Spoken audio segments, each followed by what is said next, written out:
Brigada Love Lines. Brigada Love Lines. May mga problema na minsan nahihirapan kang hanapan ng kasagutan. Mga tanong na puso lang ang makakasagot at mga sagot na puso lang ang nakakaintindi. Pakinggan ang mga kwento at mga storya ng buhay dito sa Brigada Love Lines. Brigada Love Lines. Brigada Love Lines. Brigada Love Lines.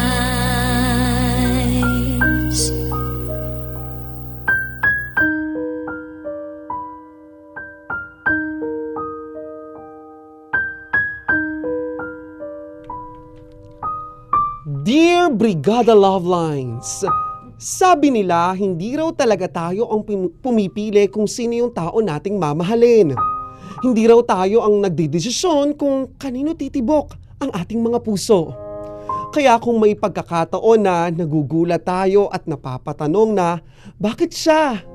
Bakit siya ang nagustuhan ko? Marahil daw ang Panginoon ang nakakaalam ng tanging dahilan at rason. Brigada Love Lines, magandang hapon po sa inyo at ganun din sa lahat ng inyong mga tagapakinig. Ako nga po pala si Gemma, pero ayokong tinatawag ako sa pangalan ko. Ang sabi ko sa mga kaibigan ko, pati sa pamilya ko, Gem na lang ang itawag nila sa akin. 22 years old na po ako, taga rito sa Santo Tomas City. Isa po akong tibok o tomboy, babae na pusong lalaki na nagkaroon ng hindi pangkaraniwang karanasan pagdating sa pag-ibig.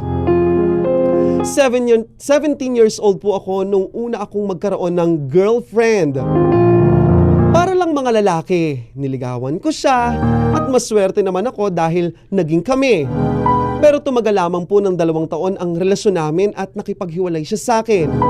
Mabalitaan ko, may boyfriend na pala, yung totoong lalaki.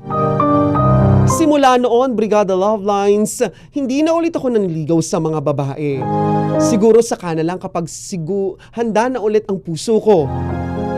At dahil dito, pagkatapos kong masaktan dahil nga sa isang babae, ay mas nag-focus na lamang ako sa aking mga barkada. Uy, Christian! Tapos ka na ba sa narrative report mo? Uy, hindi pa, bakit? Lagot ka, bukas na ipapasa yun. Sus, hayaan mo na yan. Pagkaya na lang ako ng sayo. Ayoko nga. Uy nga pala, Jem. Huwag mong kalimutan mamaya, ha? Ang alin yun? Yan tayo eh. Sasamahan mo ako manligaw dun sa bagong babae kong nagugustuhan. Huwag mong sabihing nakalimutan mo na. Ha? Ngayon ba yun? May lakad kaya ako? Ano ba yan? Cancel mo na yung lakad mo na yan. Naka-oo ka na sa akin nung nakaraan. Nakalimutan ko kasi. May pupuntahan kami ni Mama pagkatapos ko dito sa school. Birthday ni Tito Bert. Doon kami maghahapunan. Paano yun? Ngayon ko sinabi sa kanya na ngayon tayo pupunta. Ano ba yan? Ikaw na lang ang pumunta. Wala naman akong gagawin dun eh. Jem naman eh. Alam mo naman na pagdating sa chicks ikaw lang yung maaasahan ko. Kaya mo na yan. Bahala ka. Bakit kasi hindi mo agad sinabi sa akin na may lakad ka? Wow. Ikaw tong pabigla-bigla din kung mag-aya. Pasama ka na lang sa ibang tropa. Kay Joshua. Ayoko. Gusto ko ikaw yung kasama ko. Hindi ba pwedeng ipagpaliban na lang muna yung panliligaw na yan? Sayang naman yung pagkakataon. Maganda ba yung babae na yan? At para ka na namang sinilihan sa pagkaatat. Aba, oo naman. Ako ba bang pipili ng hindi maganda? Sus, baka mukhang ngalimango yan ha. Lugi ka na lang. Sobra ka naman. Please, Jem, bigay mo na sa akin to. Samahan mo na ako manligaw. Hindi nga pwede. Bukas na lang. Ano sasabihin ko dun? Sabihin mo, masakit ang ngipin mo. Namamaga ang gums mo. Ayoko nga. Baka mamaya isipin pa nun na bulok yung bagang ko. Ay basta, problema mo na yan. Palibhasa, wala kang chicks. Ano naman? Uy, baka akala mo Christian ha? Yung nasa baba mo lang ang lamang mo sa akin. Pero sorry ka, mas matinik to sa mga chicks. Kaya nga mapili ako, di ba? Gusto ka talaga yung magaganda. Hindi kagaya ng mga taste mo. Wala ka namang girlfriend. Wala pa. Hintayin mo lang, Christian. Sa palagi ko mas mauunahan pa kita. Feeling ko kasi busted ka lang din naman dyan sa liligawan mo. Bawin mo nga sinabi mo. Pustahan pa tayo, Christian. Ano? Sino unang magkaka-girlfriend? Sus, gwapong gwapo sa sarili. Talaga, gwapings talaga to. At totoong mas matinik sa mga chicks. Sandali pa lang napapansin na nila mga gawi kong parang hindi pambabae kasi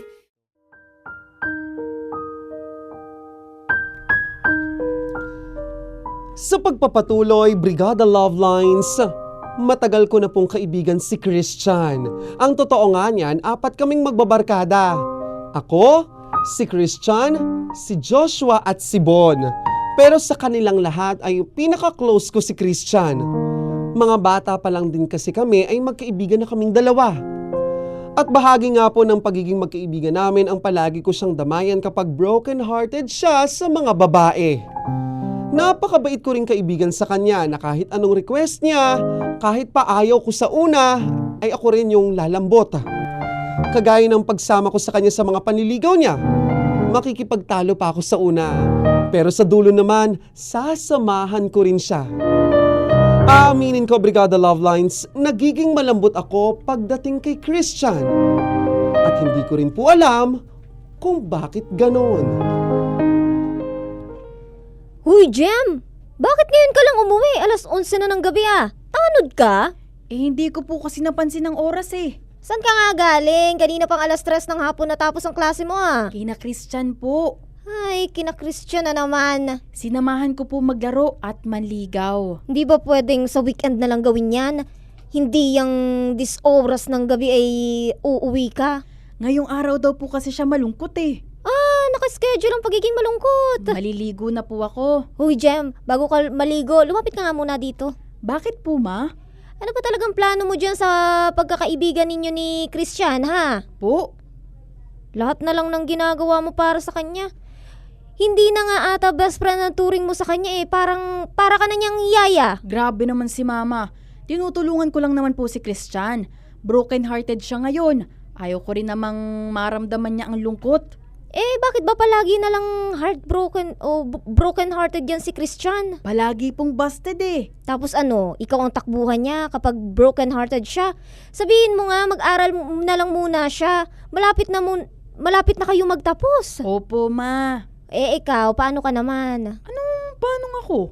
Paano kung ikaw naman ang maging broken-hearted sa kanya? Sinong takbuhan mo? Ala si mama. Ako? Broken? Yak, ew. Makaya ka naman. Bakit hindi ba totoo? Kasi ma, nakakadiri ang mga sinasabi nyo. Sus, anak kita, Jem. Alam ko. Hindi ko po kayo naiintindihan. Jem, alam ko yung tinatago mong feelings sa kaibigan mong si Christian. Hala ma, nagkakamali ka. Anong feelings kay Christian? Ma, tomboy ako. Sa babae ako nagkakagusto. Sige nga, kailan ka huling nagkagusto sa babae? Crush nga ata, wala eh. Ma, ano ba? Anak, di ba nung una pa lang sinabi ko naman na sa'yo na tanggap ko kung sino ka, tanggap ko kung ano man ang kasarian mo. Pero ngayon naman, aminin mo na rin kung sino yung tinitibok ng puso mo. Mama naman kasi, hindi naman kami pwede ni Christian. Una, mag-utol kami. Pangalawa, babae ang gusto niya. Babae ka naman, di ba? Opo, pero... Anak, eto ha, payo mula kay mama. Kung gusto mo ng isang tao, ay wag mong pipigilan ang nararamdaman mo. Sige ka, kapag siya nagka-girlfriend na talaga.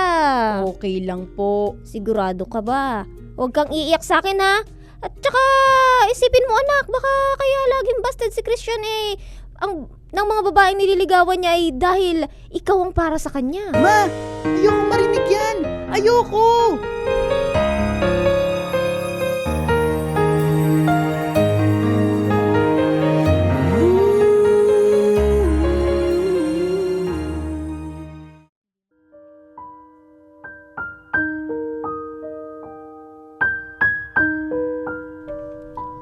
Sa pagpapatuloy, Brigada Love Lines, formal ko pong aaminin sa inyo ngayon.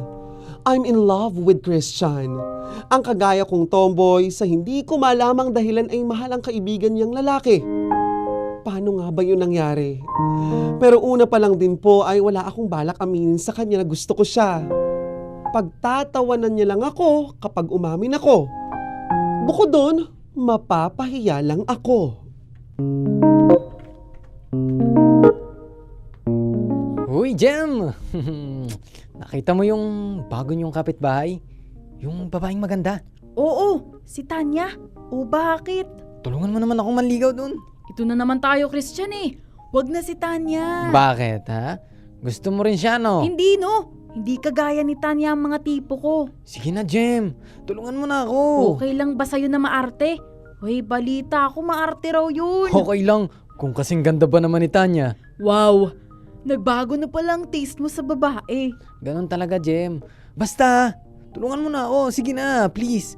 Anong gusto mo? Libre kita. Yan, dyan ka magaling eh. Basta, please, Jem.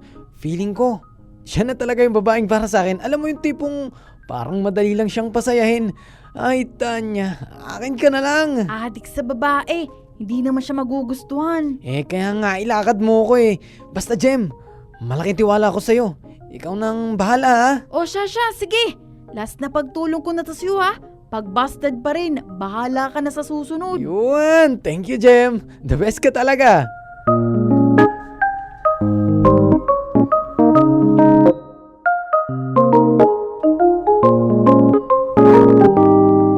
O di ba? Sabi ko naman sa'yo eh, olats ka na naman.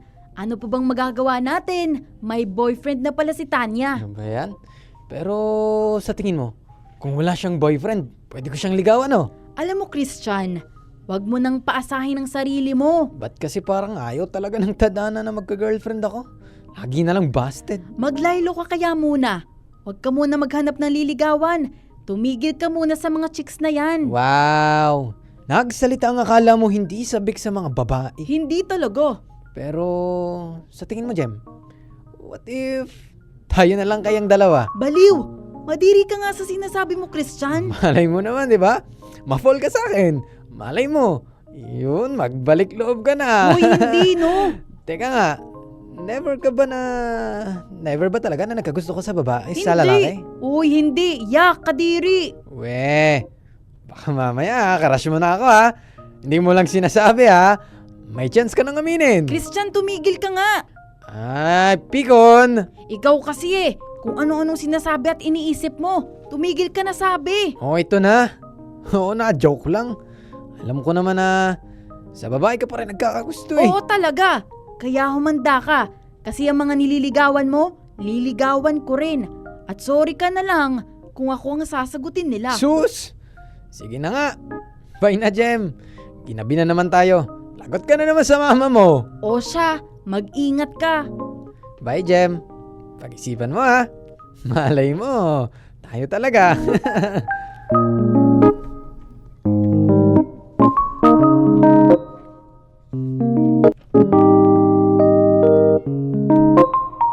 Sa tingin niyo ba, Brigada Love Lines, posible rin kaya na magustuhan ni Christian ang isang kagaya ko na tomboy? Ang hirap palang itago ng feelings, parang anytime sasabog ka. Kaya naman sana, Brigada Love Lines, ay matulungan niyo ako. Baka naman po mabibigyan niyo ako ng payo. Aamin na ba ako kay Christian o hindi? Brigada Love Lines, maraming salamat po sa oportunidad na ibinigay niyo sa akin para marinig sa radyo ang kwentong pag-ibig ko. Hanggang dito na lamang po. Brigada yours, Jem!